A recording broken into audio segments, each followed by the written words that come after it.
Thomas, salut, bienvenue dans la boule à facettes. Écoute, merci, pour l'invitation, c'est un plaisir Ouais. d'être là. Merci de faire partie des premiers invités de ce rendez-vous. Le but de la boule à facettes, c'est de faire découvrir plein de personnalités et leurs facettes du monde de la nuit, des festivals et, euh, et tout ce qui tourne autour de l'événementiel et du festif. Toi, tu es DJ, tu es Mmh. producteur, tu as beaucoup de casquettes, on va découvrir tout ça. Oui. Les trois axes principaux de ce rendez-vous, c'est la transmission, euh, Mmh. que les jeunes puissent se reconnaître peut-être dans ton parcours et peut-être même inspirés par ton parcours. Un autre axe qui est très très important, c'est aussi la passion. On fait un métier de passionné et en Oui. fait, il y a beaucoup de gens qui vont nous écouter parce que ils te connaissent et ils ont envie d'en savoir un petit peu plus sur toi. Mmh. Et puis bien sûr aussi, on va parler à des gens qui vont vouloir découvrir ton parcours, qui ne te connaissent pas. Donc, euh, voilà, merci de répondre à l'invitation, c'est la boule à facettes. Bienvenue dans les premiers épisodes, Thomas. Yes, let's go, merci. Tu viens de Troyes. Tu viens d'où? T'as grandi dans quel milieu? Explique-nous tout ça. Je suis originaire de Troyes. J'ai passé toute ma jeunesse jusqu'à mes 28 ans à Troyes. Famille, classique, mes 2 parents travaillaient dans la banque. Voilà, j'ai toujours été attiré par la musique, et plein d'autres choses qui tournent autour de l'art, hein, en général. Plus jeune, je me rappelle que j'aimais dessiner, par exemple. Plus tard, j'ai peint, j'ai graffé, donc la culture hip-hop, voilà.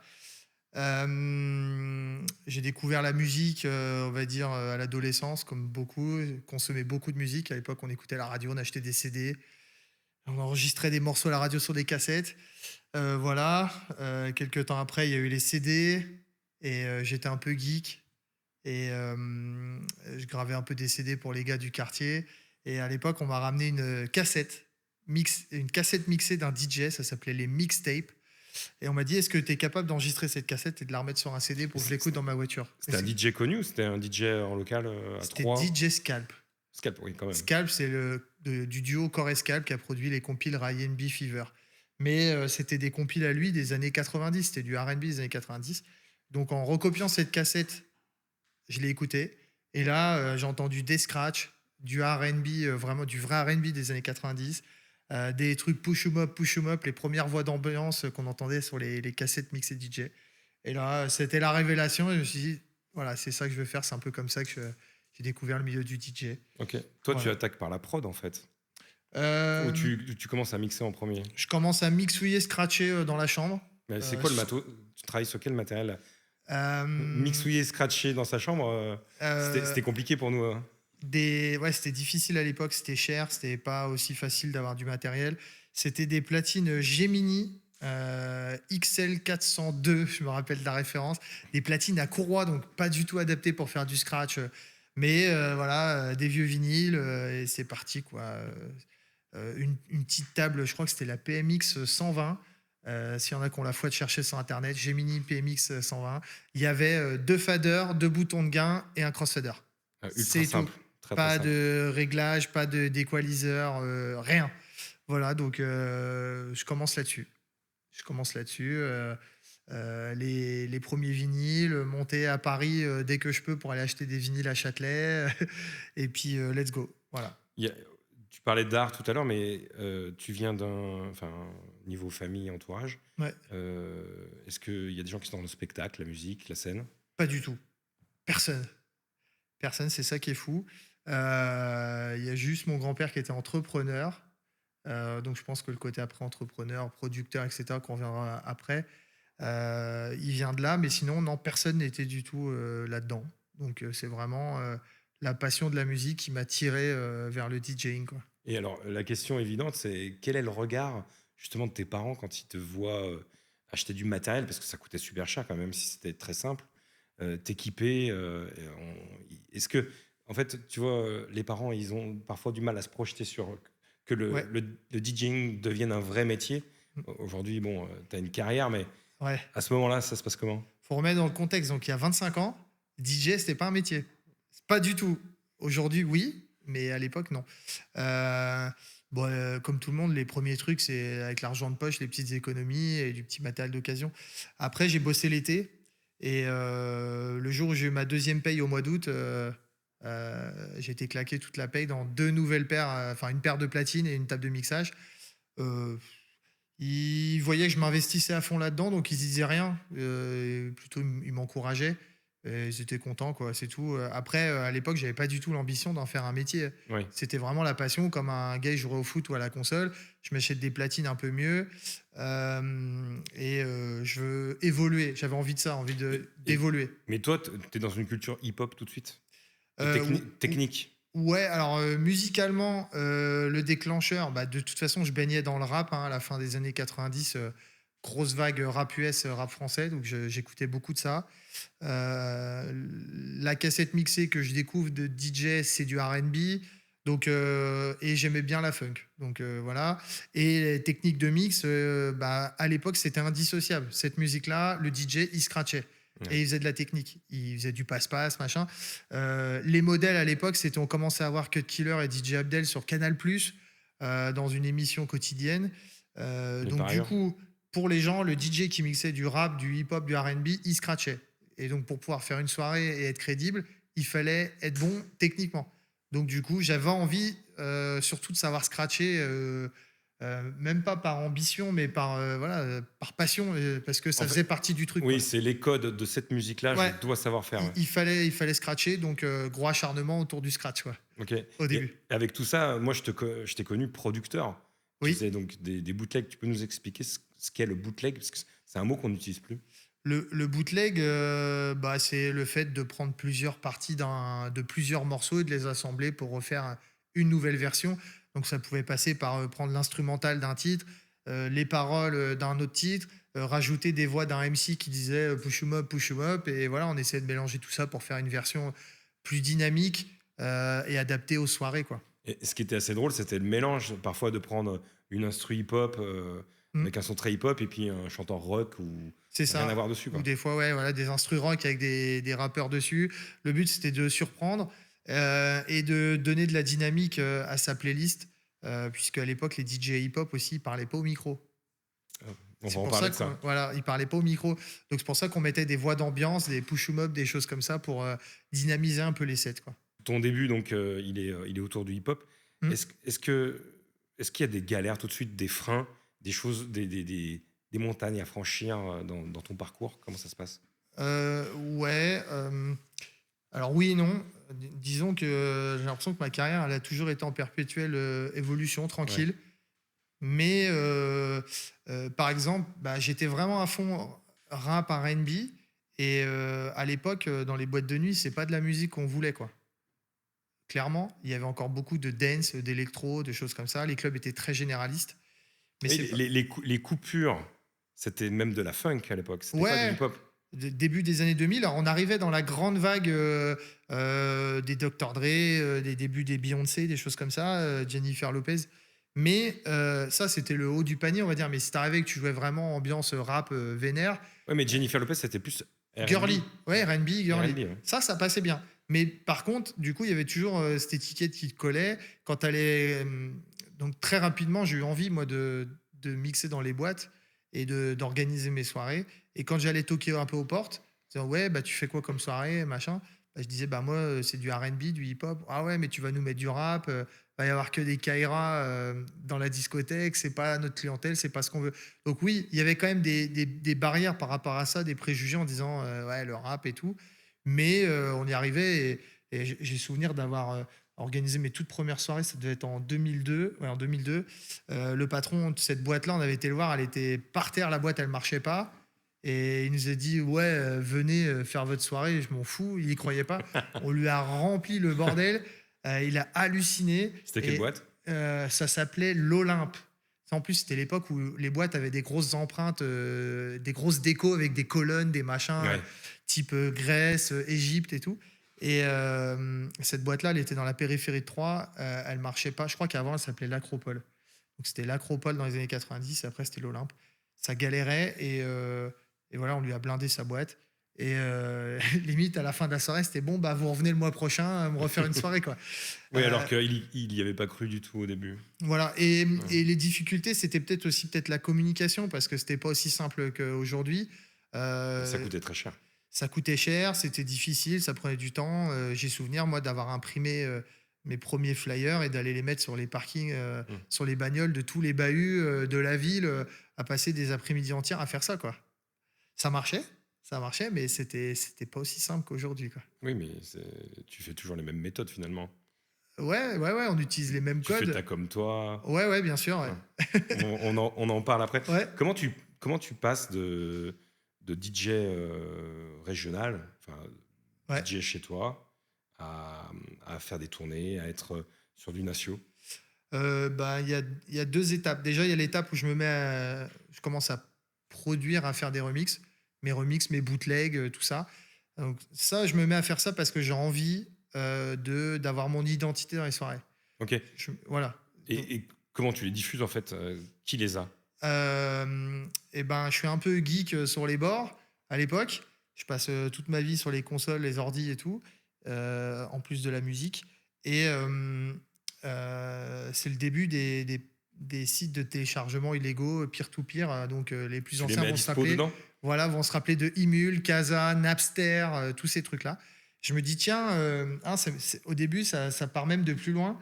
Ça y est, je me souviens, je me connecte à MSN pour la première fois. MSN Messenger, Ouais. tu dois te souvenir. Hem, je faisais déjà des petites compilations en CD à l'époque et derrière, ces compiles, il y avait une adresse mail et c'était mon adresse MSN. Donc la première fois que je lance MSN, en fait, j'ai plein de demandes d'ajout. J'ai déjà des centaines de contacts la première fois. Donc on découvre les messageries instantanées à l'époque, hein, c'est nouveau et je fais un petit remix à la maison et je mets un statut, puisqu'on pouvait mettre un statut à la place de son pseudo. Ouais. Je dis: «Tiens, je viens de faire un remix de Usher». C'était Usher, le morceau, Yeah. c'était Yeah, Ouais. 2003 et je dis: «Est-ce qu'il y a des gens qui veulent l'écouter?» Mais là, tout le monde me dit: «Ouais, ouais, ouais, ouais» et je me retrouve à l'envoyer à des dizaines et des dizaines de personnes et en fait, c'est là que je découvre que le truc, il atterrit après sur Emule et compagnie. Oui, parce que à ce moment-là, en fait, on a les CD Oui, ou de l'illégal. oui, Deezer, Spotify n'existe le pas streaming, encore. ça n'existait pas, Et c'était les mmh. MP3, à part illégaux, il y a rien. Ouais, c'était le tout début, ouais. Ouais. Donc soit tu achetais Donc, des CD, soit tu achetais des vinyles, et donc les versions, les remixes de DJ n'étaient pas diffusés sur internet parce qu'ils existaient que en vinyle ouais. à Il y a pas l'époque. SoundCloud, il y a rien du Ah tout. non, il y a rien du tout, hein, on est en MySpace 2003. ouais, il y avait MySpace, mais du coup, c'était le début, tu vois? Et internet était lent, tout était compliqué et voilà. Donc en partageant, mes premiers bootlegs, ils se retrouvent sur du peer to peer. Tu tapes Usher, Yeah et tu vois l'original et tu vois DJ Mass Remix. OK, C'est tout. et ça va te donner un rayonnement national? Bah, même international, je le découvrirai après, mais du coup, après international parce que forcément ça se télécharge partout dans le monde et donc du coup ça les tournées, elles démarrent de là. Il y a un mec qui est disquaire dans ma ville et qui est promo club. C'est-à-dire Ouais. qu'il travaille pour des maisons de disques et il doit faire la promotion, des nouveaux morceaux auprès des DJ, dans les boîtes de nuit et ce gars-là, donc je le connais un peu parce que je vais à son magasin. Il me dit: «Ouais, tu fais des remixes toi, tes Attends, compiles, c'est il est sympa». il est disquaire et il travaille dans une boîte de promo aussi? Ouais, Ouais, c'est qui? il s'appelait Jean-Phi. Jean, Fouquet? Dalibon. Non? Dalibon. Ouais, il était chez Scorpio à l'époque. Ouais. Donc, tu vois, voilà. Et après, il a monté son truc de promo club et, il a ouvert son truc de disque et il était résident d'une discothèque de la ville. Donc, je le connais par la discothèque parce que je commençais à être client, j'ai 18 ans. Je vais lui acheter quelques disques. Il me dit: «Mais toi, tu fais des compiles, tu fais des remixes, tout ça, c'est vachement bien». Ouais. Il dit: «Tu veux pas mixer à la boîte?» Donc, un coup, je fais un petit set vite fait. Et il me dit: «Mais toi, tu devrais tourner dans les clubs».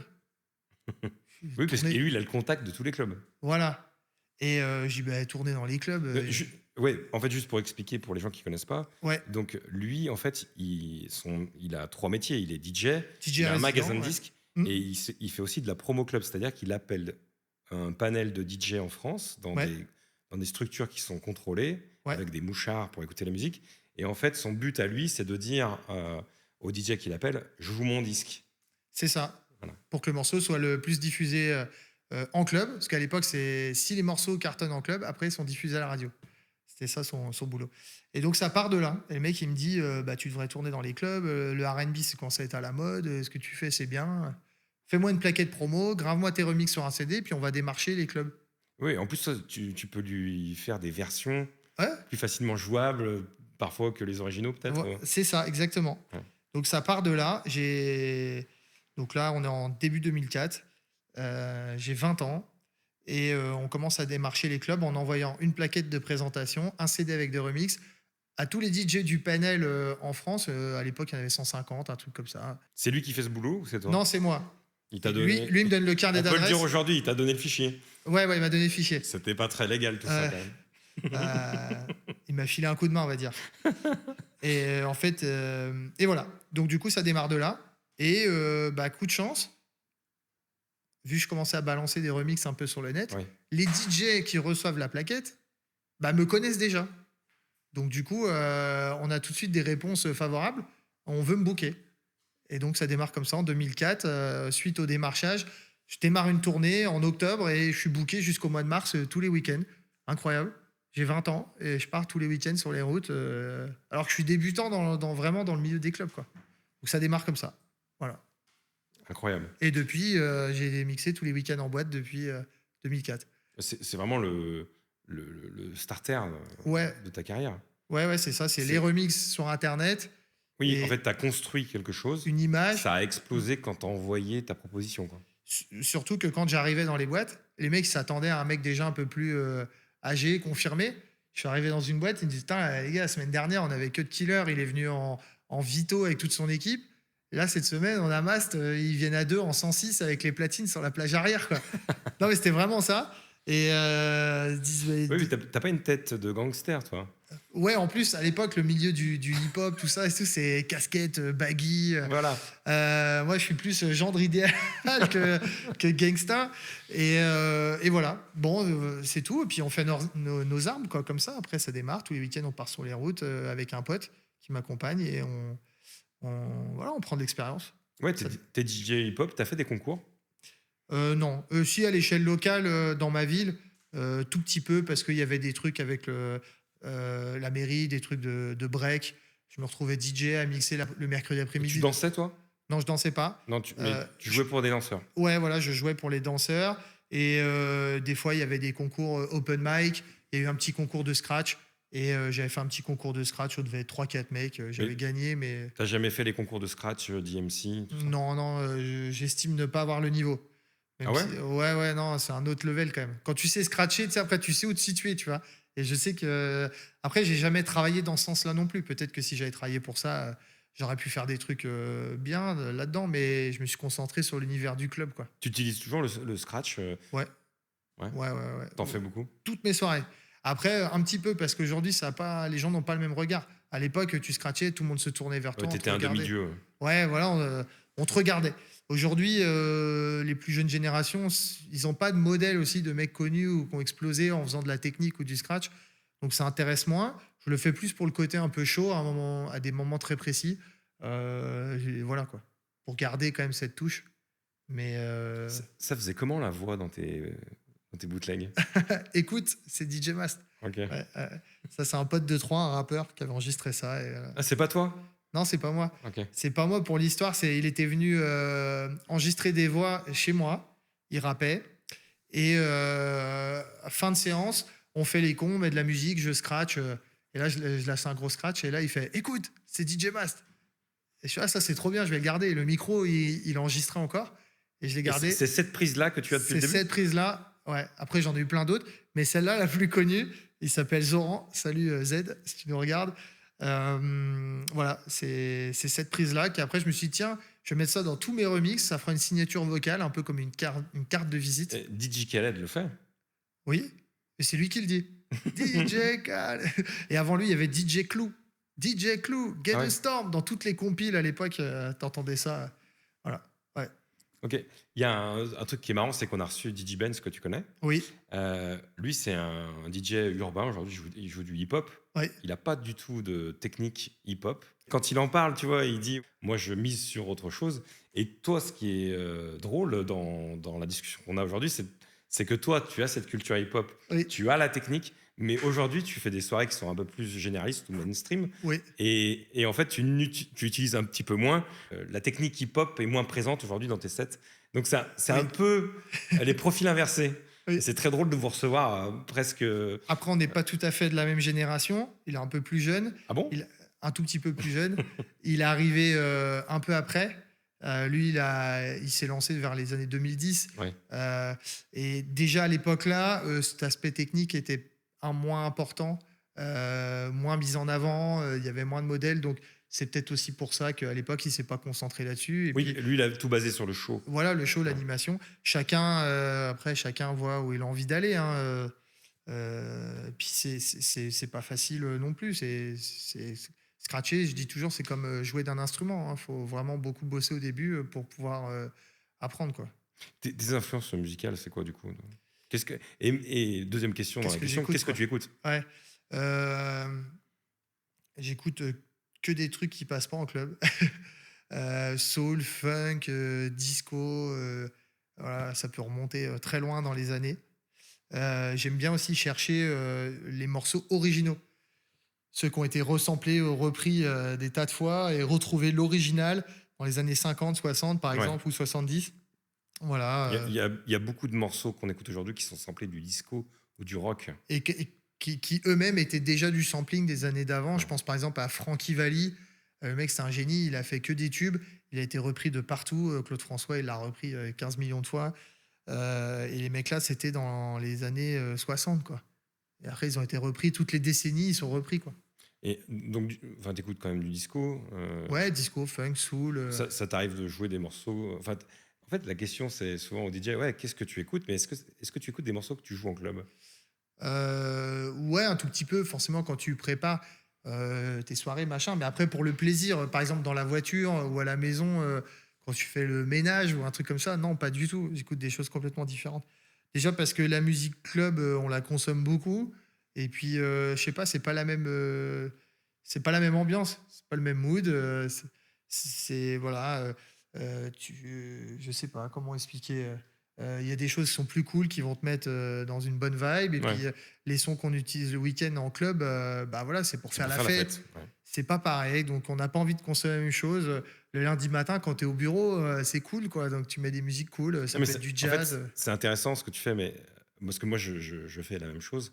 C'est-à-dire, si je dois les mixer en club, je vais pas mettre des disques que j'écoute à la maison. Mm. Mais quand je suis avec du monde et parfois au bureau, les autres écoutent de la musique club. Oui, Et oui, quand tu es DJ, la question elle a du sens là-dessus, c'est que quand tu es DJ, tu n'écoutes pas de musique club, tu écoutes autre chose. ouais. Bah ouais, je pense parce qu'on la consomme trop et quelque part, on doit se lasser. Mais c'est vrai que tu l'as bien dit. La plupart des gens, en début de soirée, chez eux, se mettent des playlists avec des classiques 80, 90, 2000, 2010. Et ils vont faire les cons sur du tragédie ou autre chose. Et nous, par contre, les DJ, on n'a pas forcément envie d'écouter ça. Je pense que c'est parce qu'on les a trop consommés, tout simplement. Tu prends le micro en soirée? Oui, au début, non. Tout au début de ma Ouais. carrière. Déjà parce que les modèles que j'avais ne parlaient pas au micro. Ouais, c'est qui tes modèles? Bah, j'ai pas d'idole, je suis pas quelqu'un. Il y a des gens Ok. qui sont comme ça, j'ai pas forcément d'idole. Il y a eu des gars qui m'ont inspiré, qui m'ont donné l'envie, mais ils étaient pas connus, mais c'était des mecs connus dans le milieu, qui sortaient des cassettes, ça scratchait, ça remixait partout. Alors je vais dire deux, trois noms, il y en a peut-être qui vont se rappeler. Il y avait Saïd et Nasser dans le milieu du hip-hop, du R&B, ils étaient très connus. Il y avait DJ Lamsey, malheureusement il est décédé. Voilà, il y a ces gens-là où ils étaient très inspirants. Et Euh, donc, ouais, eux ne parlent pas, donc toi, enfin, tu vois pas d'utilité à parler. Ouais, et puis comme beaucoup aussi, quand tu te lances et quand tu es DJ et que tu te lances, tu es timide quand tu es jeune. Donc aussi par timidité. Donc déjà, les modèles ne le faisaient pas. Ça correspondait pas au mood de l'ambiance rap R&B, les soirées que je faisais. Et je savais pas le faire et j'avais peur de le faire. Donc ça m'arrangeait Les bien. grands DJ aujourd'hui le font quasi tous. Tout le monde, ouais. Là, si tu me parles de deux grands DJ français, Snake et Guetta, c'est deux Oui, personnes qui animent. Snake, c'en est même devenu une grande partie de son show, l'animation. oui. Euh, Quel conseil tu aurais pour les jeunes qui ont de l'appréhension à prendre le micro? Parce qu'aujourd'hui, les grands modèles le font. Il faut peut-être passer le pas, non? Ouais, obligatoirement. Moi, le déclencheur, par exemple, dans mon cas, donc j'ai eu une seule résidence au cours de ma carrière, et le patron voulait pas que je parle au début non plus. Tu vois, c'est bon, le micro, tout ça, y a pas besoin. Ok, je dis, ça me va. Et C'était par rapport à toi non, non, c'était ou c'était le modèle parce que de la boîte? la boîte qui venait de créer Il se voulait un peu plus chic, il visait une clientèle un peu plus âgée. Donc ça correspondait pas à ses attentes. Et quelques années plus tard, on s'est mis à faire. Je suis quand même resté 7 ans. On s'est mis à faire des anniversaires, des choses comme ça. Donc il a quand même fallu parler au micro, ne serait-ce que dire bonjour, bon anniversaire, des choses comme ça. Et puis Ah, petit à petit, je me suis débloqué et je suis parti là-dedans. ouais, Ouais. donc tu fais des tournées Oui, avant d'être résident, oui, c'est à l'envers. oui, j'ai fait 3 ans de tournée, 2004-2007. On est souvent résident et on tourne après. Ouais.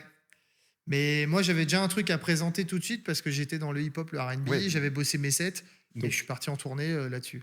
la prod t'a fait connaître, t'a Oui, fait tourner, et oui. après tu as eu cette résidence de 7 ans. Dans le cadre de ma tournée, je suis passé à Metz.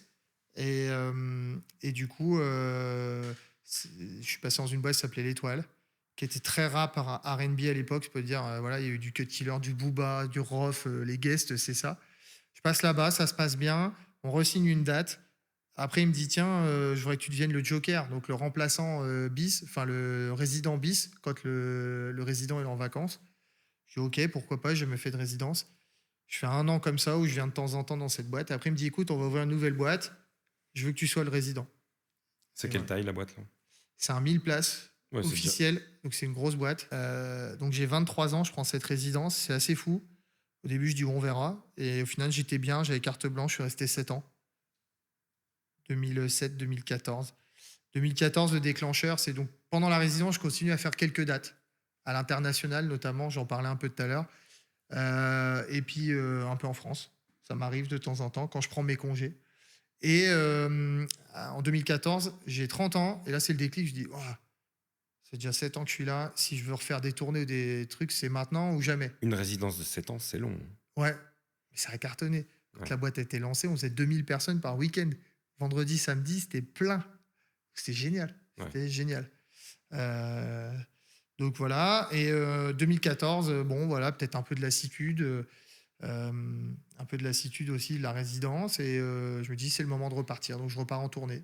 Et Et depuis 2014, je suis en tournée. donc il y a un vrai lien entre ta résidence et les soirées que tu fais aujourd'hui, 90-2000. Oui, oui, oui, exactement. Parce que bah, du coup, la résidence, il a eu le patron avant, il avait une boîte où chaque semaine, il y avait des soirées à thème, des guests. Et il dit, la nouvelle boîte, il n'y aura plus ça. Il y aura un bon DJ, des bons serveurs, un bon staff, sécu, bar et tout. Et les Et gens les gens, viennent pour le club. pour le club, parce qu'ils aiment bien le club, la Mm. musique, et voilà. C'était déjà à contre-courant à l'époque. Il y avait déjà cette culture du guest. Ça dépend des boîtes, parce qu'à Metz, par exemple, il y avait des boîtes qui étaient très axées house encore. Il y avait David Vendetta qui était résident dans une boîte juste à côté. Excellent. Ouais. Et il n'y avait pas forcément des guests tout le temps. D'accord. Mais les grosses boîtes, les gros volumes, oui, oui, il y avait cette mode. Donc là, il a dit, toi, je te sens capable de faire du généraliste, de jouer un peu pour tout le monde. Donc, on va faire comme ça. Et donc, du coup, pas de soirée à thème. Il n'y a que moi tous les week-ends. Et c'est là qu'au bout d'un moment, au bout de 1, 2 ans de résidence, commence à naître l'idée. Je dis, bah, ça serait bien si on faisait des soirées à thème de temps en temps. Donc, on a fait du disco 80, on a fait des soirées blanches, on a fait des soirées house, on a fait un peu de tout. Et au bout de quelques années, en insistant fortement, il ne voulait pas. Il dit, ça ne marchera jamais. Et je dis, on va faire du 90, 90, parce qu'à l'époque 2000, on était encore dans les années 2000. Oui. Donc, c'était 90. Il dit, ça marchera pas, ça marchera pas. J'ai insisté, on en a fait une et ça a cartonné. C'était déjà les morceaux des années 90, c'était déjà inclus dans ta prog. Pas tant que ça. Tu en jouais pas tant Très que ça. peu, parce que j'étais très actu. Ouais. Je jouais un peu de souvenirs, mais c'était un quart d'heure par là, un quart d'heure par là, quoi. C'est tout. Hein. C'était, il y avait 50%, c'était vraiment de l'actualité pure, et les 50% restants, c'était des classiques. Mais classiques, ça pouvait être des classiques très récents, de 1 ou 2 ans, quelques 80, quelques trucs rock, tu vois.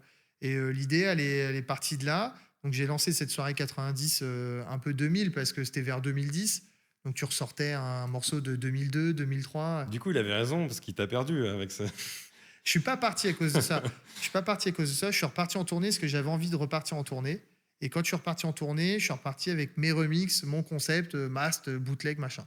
Et quand je repars en tournée, j'arrive dans la vague télé-réalité. Ok. Donc là, dans les clubs, le truc qui cartonne, c'est d'inviter des stars de télé-réalité. C'était nouveau à l'époque. Ok. Et ça blinde les clubs. Et les DJ, les gens, ils en ont plus rien à foutre. Et du coup, le DJ guest de ma stature, qui est pas, nationalement, connu, on va dire, par le public, bah, là, c'est plus dur. Et coup de chance, coup de chance, je continue à faire les soirées 90-2000, dans la boîte où j'étais résident. J'y retourne tous les 2-3 mois faire une soirée à thème et du coup, je communique là-dessus sur les réseaux sociaux et il y a des gens qui voient ça et me disent: «Bah, tiens, tu es programmé chez nous le mois prochain. J'ai vu que tu as fait une soirée à Metz à 90-2000, ça cartonne. Tu voudrais pas essayer de la faire chez nous?» C'est quel club ça? Il y en a eu 2-3 comme ça au début, je me Parce souviens que d'un c'est club. lui qui te donne la formule en fait. Oui, oui, quelque part, enfin, il me dit: «Tiens, ça serait bien que tu le fasses, chez nous parce que nous, on se sent pas de faire ça et toi, ça a l'air de cartonner à Metz». Donc il y avait un club en Bretagne qui n'existe plus, je crois, il s'appelait Le Cube. Il y avait un club à Castres avec qui je travaillais déjà, le Pop Art, qui existe encore et voilà, il y en a eu 2-3 comme ça. Ce qui est super intéressant pour que les gens comprennent, c'est que les rencontres, ton parcours façonnent en fait euh, ton concept qui marche super bien aujourd'hui. Ouais. Et tu es un petit peu porté par les clubs qui essayent de faire quelque chose avec toi autour du talent que tu as de faire ces soirées-là. Ouais Ils te portent vraiment, hein. Après, il y a le côté entrepreneur aussi qui prend, le dessus, qui se dit: Oui. «Bon, alors à Metz, ça cartonne, heu en province, on me demande à droite, à gauche». Du coup, je me dis: «Il faut que je communique». Au début, j'assume pas trop parce que j'ai toujours la casquette un peu du DJ remix, actu, donc jouer un peu kitsch 90-2000, c'est pas trop assumé au début, hein. Donc j'en fais une par-ci, une par-là et à chaque fois, ça marche. Donc il y a des photos, il y a quelques vidéos. Bon, bah, je communique un peu. Et puis j'en fais de plus en plus. À un moment donné, je dis: «OK, bon, bah, maintenant je vais l'assumer, je vais communiquer, je vais mettre ça en avant» Ouais. et c'est là vraiment que ça le twist, il se fait. Dès que je commence à l'assumer et à le vendre, bah, là, après c'est parti et heu, ça c'était en 2016. 2016, ça commençait à bien matcher et depuis 2017, je fais que des soirées comme ça, quoi. Et pourquoi il y a un tel succès au-delà du fait que tu fais bien ces soirées? Les gens ont une vraie nostalgie de ces époques-là? Alors en France, je pense qu'on a toujours aimé, la musique populaire. La preuve, on entend encore des années 80, régulièrement ou des choses comme ça. Les jeunes écoutent beaucoup de Ouais, musique des années bien 80. sûr. Mais nous, quand on était jeunes, on écoutait aussi ce Bah, qu'il y avait on avant. écoutait la funk des années Ouais, 70. ouais, on écoutait du 80, on écoutait des choses d'avant. En France, on aime la musique populaire, même si on l'assume pas toujours. On aime chanter, on aime avoir des repères pour faire la fête. Hem Et moi, quand j'ai construit ces soirées-là, là, j'aimerais v j'ai je l'ai fait, avec ma casquette du mec, qui consommait cette musique-là à l'époque et pas avec la casquette du DJ à essayer de jouer une version qui va bien ou brancher ou je sais pas quoi. C'était les morceaux que tu aimais. Les morceaux que j'aimais où je me dis: «Ça, oui, ça parle à tout le monde». Surtout, je me suis dit: «Je vais garder que les originaux pour que les gens ils aient des repères en les retravaillant un peu, mais les versions originales, juste retravailler, pas des remixes, qui partent dans tous les sens». Trop électro ou je sais pas quoi. Je pense que déjà, voilà, le succès de la soirée, c'est d'être un peu à la même hauteur que les clients, de leur proposer la playlist qu'eux-mêmes, ils se feraient ils arriveraient à se faire, eux-mêmes. Après, j'ai amené, bah, de la réflexion, de la préparation dans le set, retravailler les versions, Voilà, de la il y a une vraie technique. construction de tes Ouais, playlists. oui, c'est un show. En fait, oui, faut bien se rendre compte de ça, c'est que t'as pas mis des morceaux les uns à la suite des autres. Non. Il y a un vrai gros travail. Tu peux expliquer ça? Ouais, il y a une réflexion. D'abord, essayer de créer des séries de morceaux qui se ressemblent et créer des temps forts. Parce que je fais des sets assez longs. Ça pouvait, à l'époque, c'était des sets de 4 heures. Encore aujourd'hui, c'est au moins 3 heures. Donc, il faut, comme une soirée, il faut avoir des temps forts, des temps plus faibles. Mais dans les temps faibles, réussir à maintenir la pression. Donc, déjà, essayer d'organiser la musique par style. Essayer d'avoir une intelligence. Donc, les morceaux qui font danser, par exemple, plus les filles. Les morceaux qui font chanter tout le monde. Voilà. Les morceaux qui mettent de l'ambiance. Les morceaux qui créent de l'émotion. Donc, il y a beaucoup de choses. Donc, bah, grosse réflexion. Après, donc là, c'est plus technique, mais les regrouper par tempo, par tonalité pour que ça soit harmonieux quand on enchaîne les morceaux, que ça soit agréable à l'oreille. Tu Euh, fais par style de batterie aussi? c'est rare, c'est J'ai déjà rare. entendu un DJ faire ça sur des C'est soirées rare parce kitsch. que 90, c'est le début de l'apparition des boîtes à rythme. Ouais, Donc, on donc a tout le la monde a tête. un peu la même. Ouais, voilà. Mm. Donc, Et puis là, après, ça pousse un peu loin. Déjà, de réussir à avoir des harmonies similaires, même si les gens sont pas musiciens sur la piste de danse, le cerveau, c'est beaucoup plus agréable pour lui quand les morceaux, c'est harmonieux, quand c'est Oui. enchaîné plutôt que ça soit dissonant. C'est comme si on mettait des gens qui chantent faux dans un karaoké, c'est pas agréable.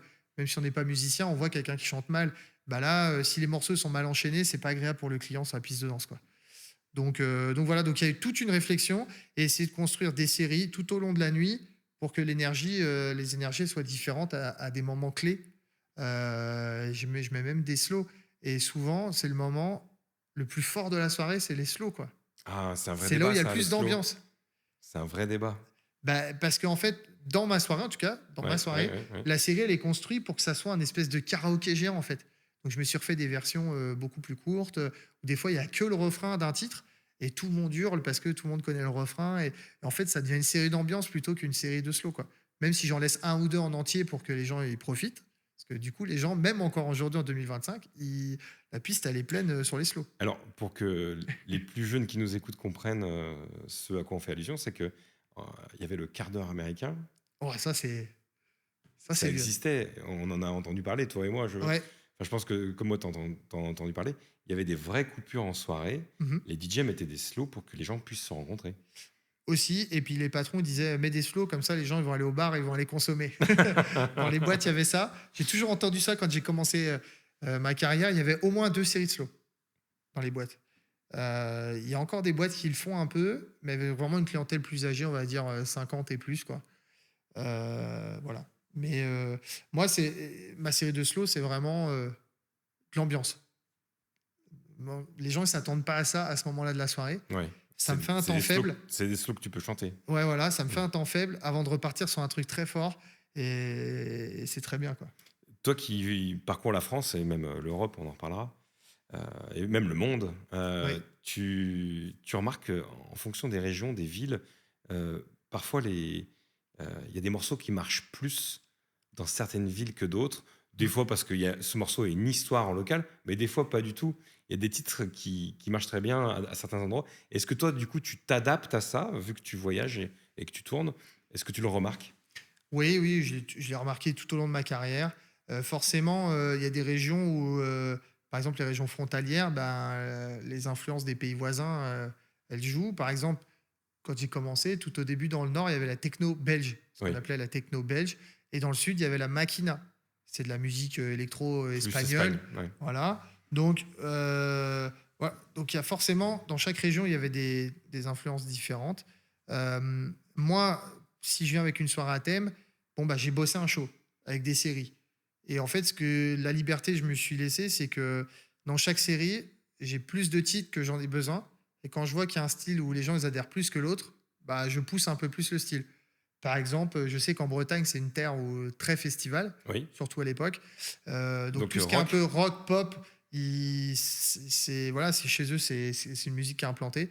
Donc là-bas, ma série rock, souvenir, pop et tout, elle est plus longue que dans d'autres villes, par exemple. Ouais. Donc oui, oui, on essaye de tenir compte. Et puis à table aussi, des fois les discussions avec les DJ, tiens, bah, chez toi, c'est quoi qui marche bien en ce moment, quel Oui, style? tu prends la température avant. Ouais, voilà, il y a ça. Et puis à l'époque, on arrivait un peu plus tôt aussi. Tu arrives un peu plus tôt dans la boîte, tu Tu regardes. écoutes? Ouais, tu écoutes un peu, tu regardes ce qui se passe. Voilà. Bon. Maintenant, c'est un peu plus uniformisé avec les playlists. Oui, parce qu'il y a aussi Ouais, des plateformes. voilà. Les gens écoutent beaucoup les Mais, mêmes mais avant, morceaux. il y avait une vraie empreinte et le travail du DJ en local. Parce Mm. que tout le monde n'avait pas les mêmes disques. Et oui. Le gars, il allait chez le disquaire, il y avait une édition limitée d'un truc. Il y avait que lui qui l'avait, il y avait que lui qui jouait le morceau là dans la boîte du coin. Et à force de jouer le morceau, ça devenait un tube C'est ça. dans son Il club. y avait vraiment des morceaux qui étaient des hymnes dans des clubs et qui marchaient pas ailleurs. Ouais, Ouais, ça c'est fou.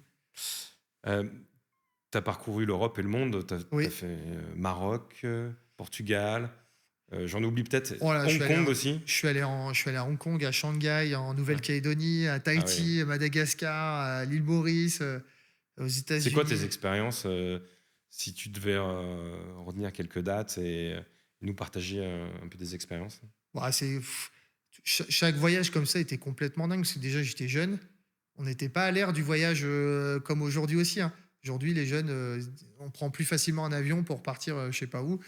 Euh, il y a 15 ans en arrière ou 20 ans, c'était pas pareil quand même. Donc déjà, c'était une aventure. C'était une aventure humaine, c'était assez incroyable. Hem, la Chine, Hong Kong, c'était voilà la claque dans la tronche, quoi, hein. Le Ça fait gigant partie de tes grands moments de club? Ouais, des trucs plus simples. Je cite souvent, Nouméa aussi. J'y suis allé plein de fois Ah parce oui? que du coup, je suis devenu ami là-bas sur place avec les gens et du coup, je suis revenu tous les ans pendant des années. Hem, j'ai souvenir d'un soir, on arrive au club, on boit un petit verre et il y a les dauphins. Le club, il est sur pilotis, il est sur l'eau et il y a des dauphins qui passent en dessous. Voilà, c'est des souvenirs, qui restent gravés, quoi. Ouais, c'est exceptionnel. Surtout que le séjour, il avait été incroyable, on avait fait du bateau, tour d'hélico, autour du lagon, Ça voilà, ressemble plus à des vacances qu'une tournée? c'est des vacances, ouais, et c'est des ca moi j'appelle ça des cadeaux. Madagascar aussi, là-bas, j'ai halluciné, je m'attendais pas à ça, j'étais accueilli, comme une star. En fait, ce qui s là-bas, par exemple, c'est qu'il y a des radios et les radios, sont un peu plus libres qu'ici et les di il y a beaucoup de DJ et ils jouaient des remixes à moi, tout ça. Et donc un jour, ils m'ont contacté, ils m'ont dit: «Tu veux venir? On fait les 10 ans de la radio». J'y suis allé, mais moi je m'attendais pas à ça, conférence de presse, qui est passée à la télé, au journal télévisé, c'est une grosse, grosse soirée avec beaucoup de monde. Ah oui. C'était vraiment un événement, quelqu'un qui vient de France. C'est intéressant parce que oui, tu arrives là-bas, et tu as une autre notoriété que chez toi. Mais ouais, moi je m'attendais pas du tout Plus à ça. puissante. Et escorte, machin, hôtel de luxe, truc, mais moi j'hallucine complètement. La soirée, elle était dingue. Heu, j'ai souvenir de l'intro du show, la vidéo, elle doit traîner sur YouTube, enfin elle est sur YouTube, où je commence mon set et tu vois le décompte, 10, 9, machin et ça pète de partout, tout le monde est hystérique, tu comme ça, tu les poils sur les bras. C'est complètement dingue. Tu es à l'autre bout de la planète, tu es arrivé la veille, tu es complètement déphasé et là, tu atterris dans ce truc-là. C'était complètement fou. Donc ouais, il y a plein de super souvenirs. De toute façon, dans n'importe quel endroit, quand tu pars avec à l'époque ton sac à dos, tes CD et tu pars à l'autre bout du monde pour aller jouer des disques, c'est complètement fou, quoi. DJ Benz nous disait que il a eu beaucoup de mal à mixer à Paris jusqu'en fait produire sa propre soirée. Ouais. Est-ce qu'il y a des endroits de France où t'es jamais allé et tu te poses la question de pourquoi? Ouais, franchement, je suis allé quasiment partout. Ouais, Après, il y a des endroits, on n'y va pas trop. Je pense que c'est culturel. La première personne, je pense, qui déclenche le booking d'un DJ dans une boîte, c'est le DJ lui-même résident, qui va dire peut-être à son patron, tiens, lui, il fait du bon boulot, ça serait bien qu'on le book. Bon, il y a des villes maintenant où il n'y a plus un résident, il y a plusieurs résidents pour le même club.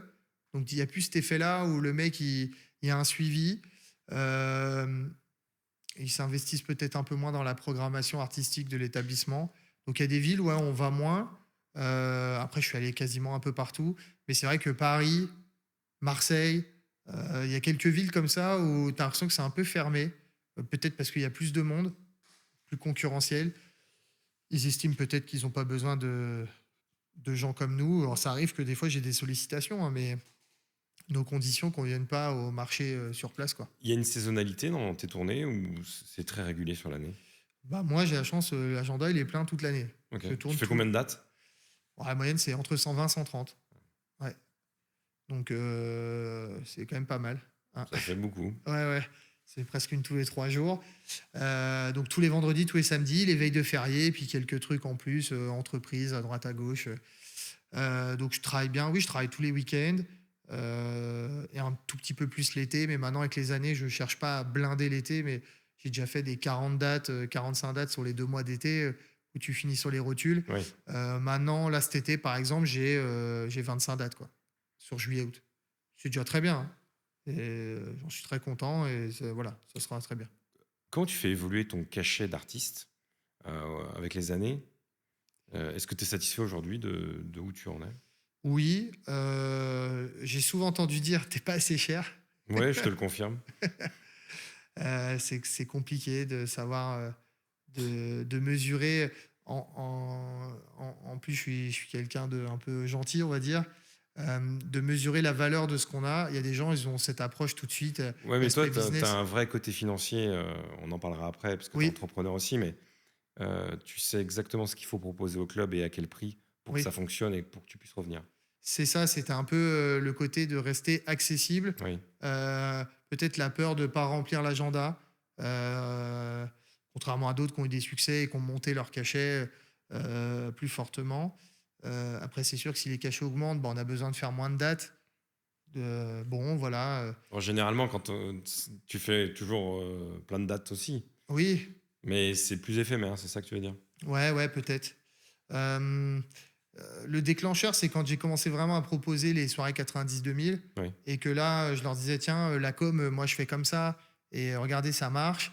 Et tu arrives dans la boîte et c'est plein à craquer et tu même pas fini la soirée. On te demande déjà de revenir le plus vite possible. Et que tu vois que un 2 3 4 week-ends où les boîtes, il y a eu beaucoup de boîtes là, avant la crise sanitaire en 2020, où il y a eu même des records avec cette soirée-là. C'était complètement fou. Euh, du coup, là, je me suis dit, bon, ils gagnent de l'argent, donc il n'y a pas de raison que derrière, je n'augmente pas un petit peu le cachet en restant raisonnable. Euh, et voilà. Après, ça marche déjà très bien comme ça. J'ai Oui. même réussi, j'ai une salariée à l'année à temps plein qui travaille avec moi. Donc ça va. Mais par contre, oui, il faut. Je tourne tous les week-ends, quoi. Donc c'est quand même aussi au prix d'efforts physiques, parce qu'avec les années qui passent, ça demande quand même quelques efforts, quoi. En fait, les DJ sont souvent en team, font partie de collectifs. C'est pas un truc qui ressort trop de tes réseaux sociaux. C'est c'est qui les gens qui sont autour de toi, du métier? T'as parlé des résidents, Ouais. mais est-ce qu'il y a des DJ qui font aussi des tournées, qui vont dans les clubs comme toi, qui sont dans ton cercle proche? Alors, je m'entends bien un peu avec tout le monde. Ouais. Je dis souvent, tous ceux qui tournent, qui sont un peu sur le marché, on parlait de Benz avant ou des autres, Get Down, etc., des plus anciens, ou même des plus jeunes. Après, quand j'étais à Troyes, dans ma ville, il n'y avait pas grand monde forcément qui faisait ça. À Metz, où je vis maintenant, j'ai sympathisé avec plein de DJ en local à l'époque où j'étais résident. Il y en a un qui c'est des amis, je les côtoie encore. Mais du coup, dans ma région, il n'y a pas de gars qui tournent comme ça, etc. Donc après, via les réseaux, on arrive à garder contact. Mais j'ai des potes DJ un peu partout en France qu'on discute régulièrement, quoi. Mais sinon, ouais, j'ai pas de team. Ouais, je suis un peu tout seul dans mon coin là-haut dans le Ouais, nord-est. c'est peut-être le fait d'avoir grandi à Troyes et puis après à Mm. Metz où il y a peut-être moins de. Je vois par exemple sur Montpellier, il y a une grosse scène, il y a plein de DJ, il y a Non mais plein de monde. oui, mais les Montpelliérains, mais Ouais, ils sont combien? En 2 secondes, j'en trouve 10 quoi. ouais, ouais. Donc c'est ça aussi. Alors après, oui, il y a des mecs, mais ils sont pas connus. Voilà, ils font partie de mon réseau, je les côtoie, on se file des coups de main, coups de téléphone. Mais bon, voilà, après, voilà, je suis dans mon coin, là-haut dans le nord-est. Mais je m'entends bien avec tout le monde, je parle quand même avec pas mal de gars régulièrement. Donc ça, c'est cool. Tu as été ambassadeur pionnier, Oui, c'est pas rien. Ça oui. t'a certainement ouvert des portes et fait faire plein de choses. Qu'est-ce que tu gardes de cette expérience-là? À l'époque, Pioneer, c'était quand même la marque vraiment élitiste, très haut de gamme. Il n'y avait pas des produits à 300 euros entrée de gamme pour le grand public. C'était le matériel. Oui, tout à l'heure, tu parlais de Gemini dans ta chambre. Ouais, C'était l'entrée de gamme avec BST, ouais, voilà. des choses comme ça, mais Pionnier, c'était vraiment. C'était le très haut de gamme. C'était pour les professionnels. Aujourd'hui, c'est une marque qui vend pour le grand public. Voilà. Donc à l'époque, quand on me demande de commencer à faire des démos dans les salons et tout, je me dis bah c'est que c'est cool, ton travail il est reconnu, c'est de la qualité quoi. Donc c'est tout. Mais après, je suis resté comme je suis resté simple par rapport à ça. J'étais vraiment content et c'était un challenge de plus parce que du coup là, il faut être encore plus bon. Le job, il consistait à, par exemple, un produit qui sort, on te le met entre les mains quelques jours avant et tu dois tourner des vidéos ou faire des démos dans des magasins ou des salons pour donner envie et montrer aux gens les nouvelles fonctionnalités. Ce que font les créateurs de contenu aujourd'hui sur les réseaux. Voilà. Donc aujourd'hui, il y a des mecs qui le font très bien. Je pense à Alex Hurricanix qui fait beaucoup de vidéos qui sont de qualité. Ben, il fait un peu ce que je faisais à l'époque, sauf que lui, il le fait en vidéo. Moi, par exemple, j'ai bossé sur le lancement de Recordbox, la première version. Et on allait dans les magasins et il fallait qu'on explique aux gens, donc les clients, les DJ, qui utilisaient Serato, que maintenant il allait avoir Recordbox et que ça allait être bien. Mais au début, c'était pas facile parce que c'était un nouveau produit, il fallait convaincre. Et qu'on allait mettre les morceaux sur des clés USB, etc., etc. Donc on passait un peu partout en France, je faisais des démos et j'expliquais le logiciel aux gens. Donc c'était très sympa, c'était une belle expérience, ça m'a fait rencontrer des gens cool, de certains que je côtoie encore. ou certains avec qui même on fait des projets ensemble. Donc, c'est super expérience. Tu as une mémoire de dingue sur les numéros de série, enfin les modèles Oui. du matos. Tu parlais de ton premier matériel, tu te rappelais de tout.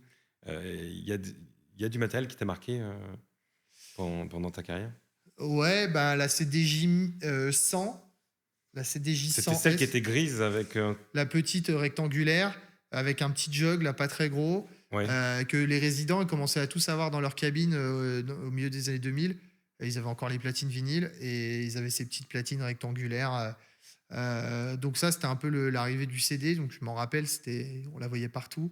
Et après, l'arrivée de la CDJ 1000. Du coup, c'est la première platine CD où on pouvait scratcher. Et moi, j'ai essayé. c'était vraiment le modèle euh, qui, euh, qui était au départ de ce qu'on voit aujourd'hui. Là, il y a la 3000, je La crois. 3000, après les 2000. Si je dis pas de bêtises, la 2000 est sortie en 2009. Et après, il y a eu la 1000 MK3 en 2006, 2003. Je crois que c'était 2000, la CDJ 1000. Elle arrivait vers les années en 2000 par là. Je ne l'ai pas tout de suite découvert, moi, mais quand je commence à arriver dans des clubs avec mes platines vinyles et que les gars, ils avaient des platines CD comme ça, on pouvait scratcher, j'ai essayé tout de suite et j'ai bien aimé. Et c'est qu'après quelques années que j'ai basculé sur Il y ça avait parce que. ton côté technique de Scratch, mais aussi ton côté geek, Oui, finalement, qui était puis le côté satisfait, pratique, là. je voyais le côté où je fais un remix la semaine, je le grave sur un CD, je peux jouer. Ouais.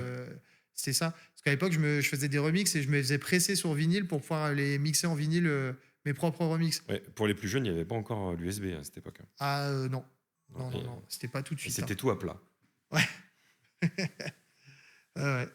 Tu as plein de casquettes, on va en parler, mais Ouais. tu as fondé une école, tu voulais répondre à un besoin, ou c'était vraiment la volonté de transmettre?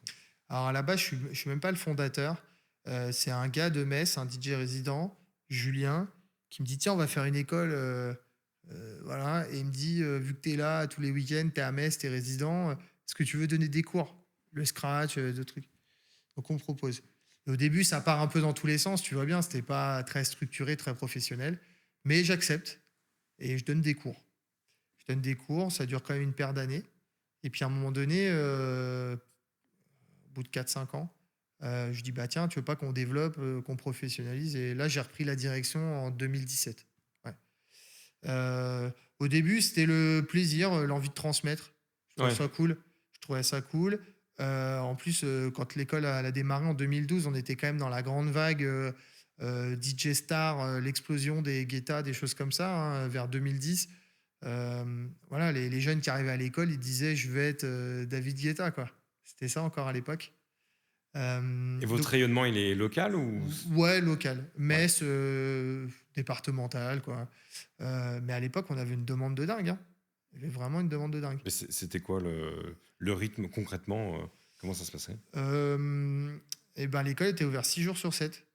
Il y avait des longues formations de 3 4 mois. 4 mois si tu faisais avec de la prod et 3 mois sans la prod. Et après, il y avait du loisir. Donc ceux qui venaient le mercredi après-midi ou le samedi après-midi. Ça devait te prendre un temps de fou. Bah, au début, j'étais que prof. Donc je venais faire mon cours et je m'en allais. Donc là, ça allait. Après, quand j'ai repris la gestion, ouais, parce que bah, du coup, après, gestion d'entreprise, communication, gestion de l'humain, donc tous les aspects-là. Euh, les financements, les gens qui venaient par Pôle emploi, par l'AFDAS, tous ces trucs-là. Des Enfin, profils très variés. ouais, très variés. Le mec qui faisait du mariage depuis 10 ans, qui voulait se perfectionner. Le gamin qui voulait découvrir le milieu. Il faut être crédible quand tu as des mecs qui ont de l'expérience et qui viennent se perfectionner, quand même. Je pense qu'on m'a proposé parce que bah, malgré tout, j'avais déjà du background, j'avais Non, de mais l'expérience. ouais, mais quand tu as un élève qui a ton âge Oui, et qui vient chercher quelque chose de précis. ou des plus vieux surtout. Ouais, Le ouais. mec, ça fait 20 ans que je fais des mariages et il venait me poser des questions à moi, j'avais 25 ans, quoi. C'est marrant. 25 30 ans, ouais. Il- Bah après, oui, enfin après, de par ton expérience, t'es crédible. Le mec, il pose des questions, tu sais quoi répondre, tu sais comment les orienter, tu les conseilles. Donc non, ça marchait. Il y a plein de Il y a gens des qui sont venus. profils qui t'ont marqué. Ouais, il y en a plein qui sont venus chez nous et c'est leur métier aujourd'hui, Ouais. à l'échelle régionale. Il y en a deux, trois qui étaient venus plus loin, des Dijonnais, des Normands, des gens du Nord. Mais ils continuent encore. Mais il y en a une paire quand même qui en font leur métier. Donc ça, c'est c'est gratifiant. C'était plus ceux du début, même si à la fin là, les dernières années, crise sanitaire, tout ça, il y en a encore qui en font leur métier, mais moins. En fait, les profils, ils ont quand même changé avec le temps. Au début, c'était quand même vraiment des passionnés qui venaient et avec le temps, je dis pas qu'ils étaient pas passionnés, mais les ambitions étaient différentes. Souvent, tu leur disais: «Tu veux faire quoi?» «Ouais, moi, je veux mixer à Tomorrowland, je veux être DJ Snake», tu vois? Hem, Leur rêve, c'était, mixer sur une grande scène, de la musique électro, quoi.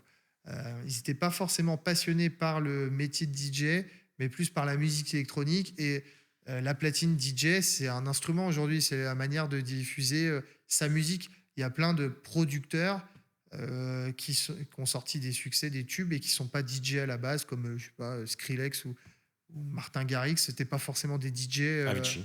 Avicii. Voilà, c'est un mec qui faisait de la musique chez lui Mm. et son instrument, c'est la platine. Donc je pense qu'il y avait des. Enfin, c'est pas je pense, c'est sûr. J'ai eu pas mal de profils qui sont venus en disant: Ouais, nous, on veut faire de la prod, on veut jouer notre musique et on veut percer là-dedans.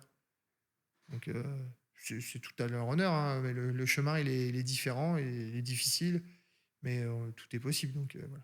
Ça te rendait fier? Il y avait une fierté d'être formateur, transmettre? Ouais, surtout quand il y a vraiment des gens passionnés devant soi, des gens qui posent des questions, Non, qui mais c'est écoutent. super gratifiant. Ouais, ouais, ouais, carrément. Et puis quand on est passionné, on demande de parler de ce qu'on aime faire. Ce qu'on fait là. C'est bon, on y va, hein.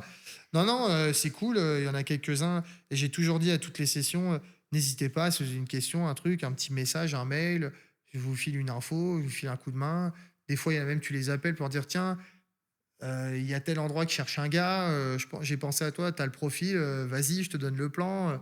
Non, c'est cool, c'est cool. Et tu donnerais quel conseil à tes enfants s'ils te disaient j'ai envie d'être DJ producteur? Bah, vas-y. Euh, mais au départ, faut juste le faire pour s'amuser, par passion. Euh, si on vise que le succès ou que l'argent, je suis pas sûr que ça peut marcher. Je pense qu'il faut être désintéressé, s'éclater avec la musique, se trouver une identité, le faire à fond, et après, s'il y a un truc qui doit se passer, ça se passera. Mais au début, faut s'éclater, quoi. Puis après, si on doit trouver une voie, ça viendra. Toi, tu as une vie qui tourne autour du DJing, de Oui. la musique à 100%. Mm. C'est quoi le plus dur dans ce rythme de fou là que tu as? Le manque de sommeil. Manque de sommeil? Bah ouais, parce que les tournées le week-end, les clubs, on est jamais couché vers 6 heures en moyenne, entre 5h30 et 6 heures. Et des fois, il faut reprendre le train. Tu vois, demain matin, je reprends le train à 10 heures. Oui, ce soir, je vais jouer dans un club là, après l'interview. Ouais, d'ailleurs, on remercie Jean-Pierre et le Glam Club de Bourgoin-Jallieu de permettre cette rencontre et Exactement. l'enregistrement de l'émission. Comment tu arrives à concilier vie perso? Est-ce que tu as une vie perso avec... on va parler de tous tes métiers, mais Oui, est-ce que tu arrives à avoir du temps pour toi? oui, oui, je suis marié, en couple depuis plusieurs années. Le gros avantage, c'est que du coup, quand tu es entrepreneur comme ça, après la semaine, je travaille depuis chez moi, j'ai mes bureaux. Donc en gros, je pars le week-end, le dimanche, je rentre l'après-midi et je suis à Metz chez moi jusqu'au vendredi. Mais tu Euh, arrives à débrayer? ouais, ouais. Ou tu es à fond 100% tout le temps? Non, je travaille beaucoup, je fais des bonnes journées. Le matin, je commence tranquille vers 9h, 9h30, des fois 10h. Mais je travaille jusqu'à 19h. J'ai des journées bien remplies, 19h, 19h30, 20h, des fois plus, ça peut arriver. Mais et j'ai un rythme de jour la semaine. Ok. Ouais, ouais, le dimanche, je me couche 11h minuit et je me lève à 7h30, 8h la semaine. On en est où de la bouteille du dimanche? Je crois que je ne la vois plus. Ouais, c'est vrai. Bah, en fait, là, il y a des périodes. Explique ce que c'est pour ceux qui nous regardent et qui nous écoutent en podcast. Je viens d'une région viticole, la Champagne. J'ai plein d'amis là-dedans. Mon père, il aimait bien le vin. Et du coup, je suis devenu passionné de vin. Pas pour me saouler, mais vraiment par plaisir de déguster. Et donc, du coup, j'ai une belle cave, j'ai pas mal de bouteilles. Et je me dis, tiens, c'est quand même dommage, on travaille plein, on est souvent en déplacement. Et au final, on n'a pas le temps de boire des bonnes bouteilles, d'en profiter. Donc, je me suis instauré un rituel depuis une paire d'années maintenant que le dimanche, je rentre de tournée, tu te poses, apéro, petite bouteille, dégustation et détente, quoi. Et Je la finis pas le dimanche soir, hein, je précise, hein, souvent je la termine le lundi et je suis pas tout seul dessus, on est au moins deux à chaque fois. C'est important, donc voilà, c'est devenu le petit rituel. Et à chaque fois quand je prenais l'apéro comme ça, je mets une story. C'est vrai que des fois, j'ai envie de débrancher, je pose le téléphone, je mets plus les stories, ou des fois je suis en déplacement. Là, il y a eu des fériés, il y a eu plein de trucs, donc des fois, c'était pas forcément Je suis allé à des festivals aussi, donc voilà, c'est pour ça que ces derniers temps, il y a eu un peu moins de bouteilles peut-être.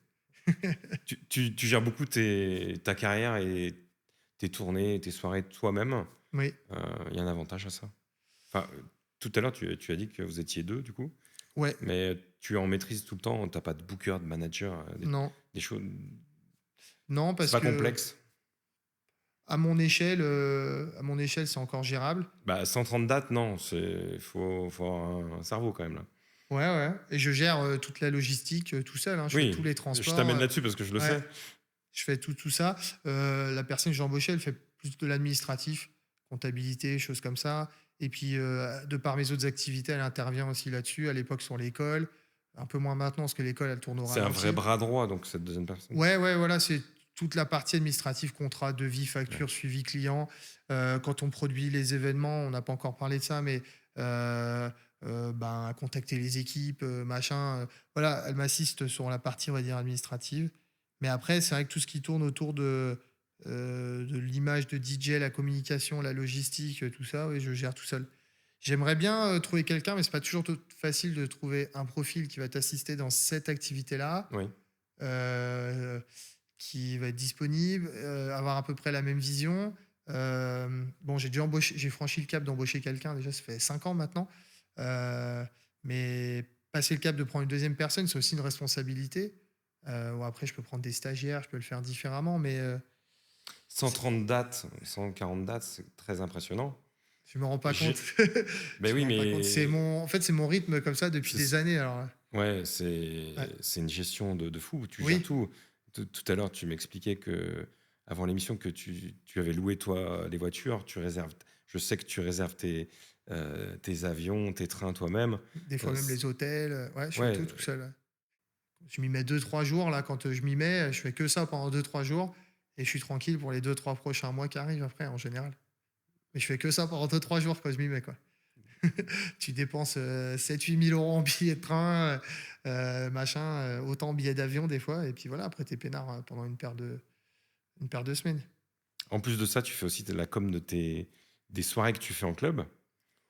Ouais, pas Tu tous le les fais de clubs. partout ou pas? Non, pas tous les clubs, mais donc je fournis un press kit, donc pour ceux qui ne savent pas ce que c'est un dossier où dedans il y a plein d'éléments pour pouvoir faire de la communication autour de mes soirées. Il y a des photos, des vidéos, plein de choses. Et il y a des clubs qui ont pas forcément des gens qui s'occupent de ça, qui sont spécialisés là-dedans. Des fois, c'est le DJ, ou le patron et donc du coup, ils sont pas toujours à l'aise et donc c'est un service que j'ai toujours proposé en plus, en disant, «Voilà, moi si vous voulez, je prends la main, je vous programme toute la campagne, ça va dérouler, et comme ça, tout le monde est content, quoi. Donc, bon, c'est pareil, j'ai fait en sorte que tout ça soit un peu industrialisé pour que quand je prends la main sur les réseaux d'un club, en 30 40 minutes, j'arrive à faire une campagne de 10 jours où ça déroule avec plein d'éléments tous les jours. Ça me prend pas trop de temps, quoi. Mais quand je produis des événements, des trucs comme ça, ça peut prendre ouais, un peu de temps. Tourner les teasers, réfléchir, tourner, monter. Tu fais vachement d'interventions face caméra, Ouais, où tu prends la parole. oui. C'est pas finalement, à l'échelle de ta carrière, c'est assez récent ça? De te mettre toi en lumière et de parler. Ouais, en plus à la base je suis timide, j'aimais pas ça. Mmh. Mais bon, c'est devenu un standard. Enfin, on voit des milliers de gens qui font ça, qui parlent, des inconnus qui sont chez eux en train de faire de la cuisine ou se maquiller, donc c'est devenu banal. Donc je me suis dit: «Ben, il faut le faire aussi». Faut, Du coup, c'est plus percutant.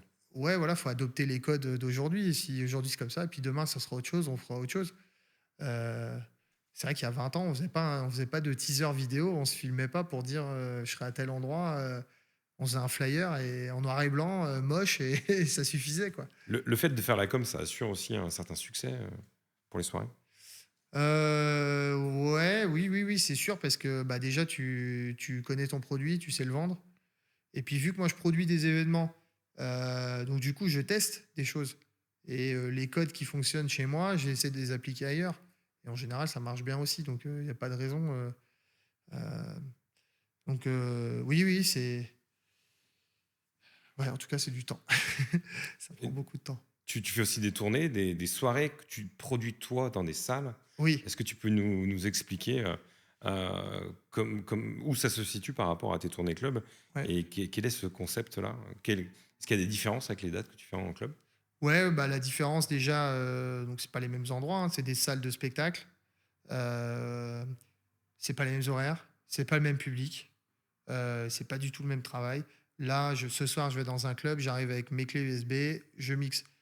Quand je produis une soirée, je fais tout de A à Z. Je loue une salle, je fais la publicité, j'embauche le personnel, sécurité, service, bar, vestiaire, je commande les boissons, je vends les billets, je gère le plateau technique. Donc je prends des gars soit de mon équipe Ouais. Tu ou soit une produis agence. l'événement de A à Z. Voilà. Donc c'est pas du tout le même travail, c'est pas le même public. Dans les salles, vu les concepts que je propose, le public il est plus âgé qu'en club. La moyenne d'âge est autour de 40-45 ans. L'idée, elle est venue il y a 10 ans, quand je suis parti de la résidence. 1 an et demi après la fin de la résidence, le club a fermé. Changement de DJ, la conjoncture, cette boîte-là, malheureusement, la fréquentation a baissé et ils ont préféré arrêter avant que ça soit l'hécatombe. Ils ont vendu. Et je me dis, c'est quand même bête. On faisait des soirées 90-2000 de folie avec 1500 personnes. Il faut qu'on en refasse ailleurs. Et donc, c'est là que j'ai cherché, j'ai trouvé une salle. Et voilà. En 2015, j'ai produit ma première soirée dans une salle. Et ça a démarré comme ça. La semaine après les attentats de Charlie Hebdo. Donc, zéro prévente pendant une semaine. Le contexte, il était horrible pour lancer une soirée comme ça. Une vraie galère, là. Ouais. Ça avait quand même plutôt bien marché. On avait fait 700-800 personnes. J'ai dit, bon, il y a du potentiel. Et voilà, après, j'ai continué. Et depuis, ça cartonne. C'est un challenge. Quel est le rythme de ces soirées? Et tu l'incluais dans les dates que tu nous disais tout à l'heure? Ouais. Mmh. Au plus fort, à l'époque, j'en faisais 4 à Metz, c'est-à-dire une par trimestre, ce qui était bien déjà. On montait jusqu'à 1500 personnes. Là, aujourd'hui, je redéveloppe depuis la crise sanitaire. J'essaie d'en rajouter chaque année à Metz et dans d'autres villes. Donc, j'en fais une grande à Metz par an. Maintenant, j'en fais plusieurs petites aussi depuis cette année. Je fais à Reims, Nancy, Dijon. Je vais essayer de développer sur 3 aussi. Donc, ces soirées-là, dans chaque ville, le max, ça va être 2 par an, quoi. 1 ou 2 par an. Et c'est génial parce qu'on touche un public qui ne va plus dans les boîtes. Ce public-là, il a 40, 50 ans. On ouvre à 22h. On finit à 2 ou 3 heures du matin. C'est très bien. Les gens, ils sont comme des fous. Nous, on s'éclate à produire l'événement. En tout cas, c'est dur physiquement, mais c'est des super aventures, quoi. Ouais. Il y a- on a parlé de plein de métiers. Il y en a que je ne connais pas. T'as encore d'autres métiers? Non, formateur, DJ, producteur de soirée, non, je crois qu'on a tout vu, non? C'est pas mal, hein? Ouais, c'est pas mal. Ouais. La formation, j'en fais un peu moins maintenant parce que j'ai développé la production d'événements, mais c'est déjà bien, hein. C'est déjà. Tu fais toujours de la prod musicale? De produire des morceaux? Produire, vraiment composer tout ça, non. Remixer un peu, oui. Surtout Tu le fais pour les besoins de tes soirées? pour les besoins de mes soirées, je retravaille les morceaux. Ou alors quelques remixes, soit pour les soirées, ou comme ça, pour garder un peu d'actu, partager avec les DJ. Je fais souvent des mash-up.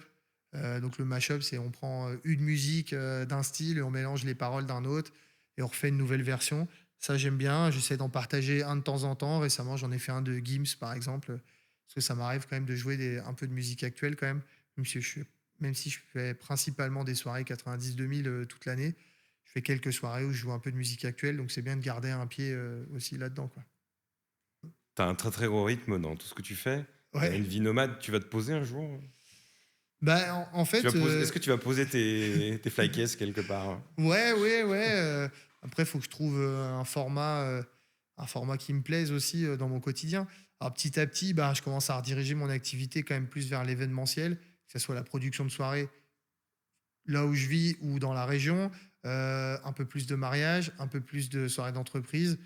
Donc, oui, le but, c'est quand même de recentrer l'activité à l'échelle régionale, même départementale.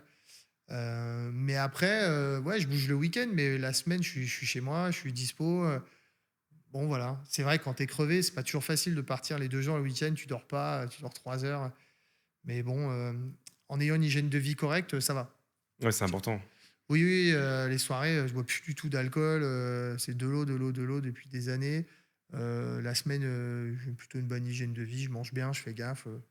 Voilà. C'est un message super important pour les jeunes générations. Ouais, ouais, mais de toute façon, on le voit. Nous, on est la génération, on arrivait, tu l'apéro, le resto, la tournée des bars. On arrivait en boîte, on peut le dire, on était des fois, on était bourrés. On buvait toute la nuit et tout le monde était comme ça et c'était un peu normal. Ça s'est Heu, professionnalisé finalement. ouais, ça s'est professionnalisé. Maintenant, je vois beaucoup les jeunes DJ ne boivent pas du tout d'alcool ou très, très peu dans les soirées. Aussi, un truc que j'ai vu apparaître, c'est les protections auditives. Ça, c'est très bien. Moi aussi, je me protège. J'arrive dans le club, souvent, maintenant, j'ai des bouchons. Je mixe avec très souvent, quasiment tout le temps, avec maintenant des intras moulés à mon oreille. Donc, ce qui fait protection. Et parce que à force, avec la répétition, les années, les oreilles, quand même, elles souffrent un peu. Et dès que j'ai fini mon set, je remets les bouchons. Quand je vais en concert, en festival, je mets tout le temps les bouchons aussi. Et je vois quand même pas mal de jeunes qui ont ça. Alors qu'avant, personne mettait de bouchons au club. Les light jockeys ou les DJ résidents, là, les plus jeunes, je les vois quand ils mixent pas, ils ont les bouchons. Donc je trouve que c'est bien. Je sais qu'on les sensibilise dans les écoles, il y a le message là-dessus, donc je trouve que c'est une bonne chose. Donc l'alcool, ça a clairement diminué, ça c'est sûr. Euh, et la protection aussi, donc ça c'est bien quoi. C'est une bonne chose. Il y a un endroit où tu n'as pas encore mixé, Oh, bah, il y en a tu aimerais plein. mixer. Ouais, ouais, il y en a plein. Après, oui, bah, à chaque époque, il y a ces clubs, il y a des clubs qui cartonnent. Tu dis, ouais, ça serait sympa si je pouvais faire une date là-bas. Après, je suis pas du genre à démarcher. Ça fait 10 ans, 11 ans que je suis reparti en tournée. Des fois, il y en a, ils hallucinent quand je dis ça, mais je ne démarche jamais. Je fais en sorte de ne pas avoir besoin. Donc après, il y a des établissements qui sont fidèles. Par exemple, ce soir, je suis au Glam Club. Je sais qu'en général, on termine la soirée. Bon, on regarde le calendrier. On reprogramme une date dans 4-5 mois. Et voilà. Oui, t'as des clubs qui te suivent et qui sont très fidèles. Récurrent, voilà. Mais il y a tout le temps des nouveaux. Donc ça, c'est cool. Il y a quand même, chaque année, il y a des nouveaux clubs. Puisqu'il y a des départements où on va moins que les autres. Après, bah, pour répondre à ta question, bah, tout à l'heure on parlait de Paris où on va jamais. Bah oui, il y a quelques clubs parisiens qui donnent envie. Il y a toujours le gros club là à Orly, le Métropolis. Je suis jamais allé T'as mixer. jamais mixé? Non. Alors, j'y Euh, suis jamais allé, et c'est vrai que ça a l'air impressionnant. voilà. Ouais. À Nantes aujourd'hui, il y a Warhouse qui donne Ouais. envie. L'Amnésia au Cap d'Agde. Donc voilà, il y a quelques clubs comme ça qui. On se dit, tiens, bah oui, ça, quelque part, quand tu arrives à franchir le step et d'arriver là, c'est des consécrations, c'est des récompenses, ça fait du bien. Après, j'ai fait plein d'autres trucs super cool. Euh, voilà, il n'y a pas de regret à ce niveau-là. Mais oui, il y a quelques dates comme ça. Si un jour il m'appelle, je serais content d'y aller, c'est sûr. Qu'est-ce qu'on peut te souhaiter là pour la suite? Bah, que ça continue de marcher, ce que les choses que j'entreprends, quoi. Après, euh, développer cette activité-là plus à l'échelle locale, donc d'événementiel, production de soirées, soirées d'entreprise, soirées privées, mariage, continuer en cet axe, puis toujours continuer. J'aime bien garder un pied dans les clubs. Après, si je trouve un concept qui parle encore aux jeunes clients dans quelques années, quoi. Et puis voilà, rester dans cet univers-là qui me passionne. L'événementiel, la musique, la fête. Je trouve que c'est des métiers qui sont hyper passionnants. Donc, si ça pouvait rester, ça serait bien. DJ Mast, merci d'avoir été dans la boule à facettes. Bah, merci de m'avoir invité. C'était un Ouais, on plaisir. retrouvera cette émission sur YouTube Ouais, et puis sur les plateformes d'écoute aussi en podcast, en version audio, ça marche. Spotify, Deezer, etc. Merci beaucoup. Bah, merci à toi. Ciao.